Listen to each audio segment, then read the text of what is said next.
Pata nafasi na heshima kubwa ya kuweka jiwe la msingi katika ujenzi wa kituo chetu cha polisi hiki.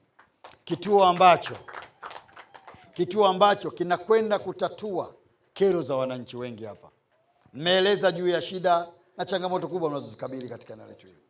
Lakini pamoja na maelezo yenu mazuri, mkuu wenu wa wilaya ameeleza juu ya umuhimu wa jengo hili, lakini pia juu ya huduma zitakazokuwa zinapatikana humu.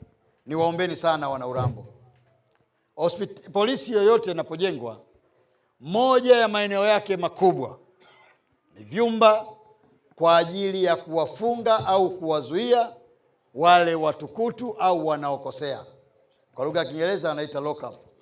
Sasa mimi binafsi yangu naweza kuwa nazungumza kama mwanasiasa, lakini nadhani ninazungumza kutoka kwa nafsi yangu juu ya mambo ninayoyapenda na mambo ambayo siyapendi. Wakati mwingine huwa nawaambiaga watu, tunajenga kituo cha polisi ndugu zangu, sio kwa ajili ya kuwafunga watu. Maana msije mkaona kituo cha polisi sasa, mkiona hakuna wanaofungwa ndani, basi mkaanza kuleteana majungu na fitina ili watu wafungwe. Haitopendeza. Mimi kama kiongozi wa watu, furaha yangu ni kwamba nije baada ya miezi 5 au 6 nimuulize OCS wetu hapa, je, umewakamata wangapi wahalifu? Aniambie tokea ulivyokuja kuweka jiwe la msingi mpaka leo sijamkamata mtu yoyote wa kumweka ndani. Hiyo ndio furaha yangu mimi kama kiongozi. Maana yake nini nazungumzia? Kuwekwa kwa kituo hiki cha polisi ili kikawe ulinzi wa mali za watu na usalama wao. Sio kituo hiki kiwe ni sehemu ya kukamata na kuumiza watu. Maana yake ni kwamba vijana wangu wa Urambo, endeleeni kuwa wenye tabia njema. Endeleeni kuwa wenye kutunza amani na mshikamano wenu. Endeleeni kutunza usalama wa mali zenu na nyinyi wenyewe. Kituo ambacho kimezingatia mahitaji yote muhimu ya vituo vya polisi kwa maana ya kuweza kutoa huduma kwa watu wetu. Na wala sio kuwatisha watu wetu, lakini kwa ajili ya kusogeza huduma.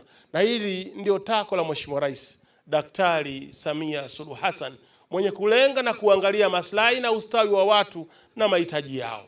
Na ndio maana leo tunakamilisha ujenzi, na sisi tunakushukuru wewe kwa kutuwekea baraka na jiwe la msingi, maana pale pabakia ni padogo. Kwa ujio wako wa kuweka jiwe la msingi kwenye kituo cha polisi ni jambo la msingi sana. Usalama ni muhimu, na wenzetu wa kutoka polisi kwa kweli ndio wanaotusaidia kutunza amani tukishirikiana nao. Kwa kifupi tuiseme serikali asante sana kwa kituo cha polisi. Tarehe 12 mwezi wa 12 2025, kata ya Usoke ilipokea fedha kiasi cha shilingi milioni 80 kutoka mapato ya ndani ya halmashauri ya wilaya ya Urambo kwa ajili ya ujenzi wa kituo cha polisi. Kipengele cha pili, utekelezaji wa mradi. Mheshimiwa Waziri, utekelezaji wa mradi huu ulianza rasmi tarehe 30 mwezi wa 12 2025 kwa njia ya force account na unatarajiwa kukamilika tarehe 15 mwezi wa 7 2026.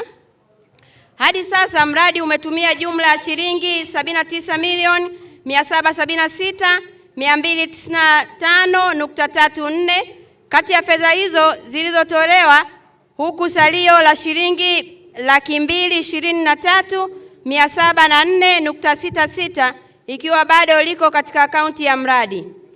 Aidha, wananchi wameendelea kushiriki katika utekelezaji wa mradi huu kupitia nguvu zao, ambapo thamani ya nguvu za wananchi zilizotumika hadi sasa ni shilingi milioni 4,566,200. Mheshimiwa Waziri, mradi huu wa ujenzi wa kituo cha polisi unatekelezwa kwa lengo la kuimarisha utoaji wa huduma za kiusalama kwa wananchi wa kata ya Usoke na maeneo jirani.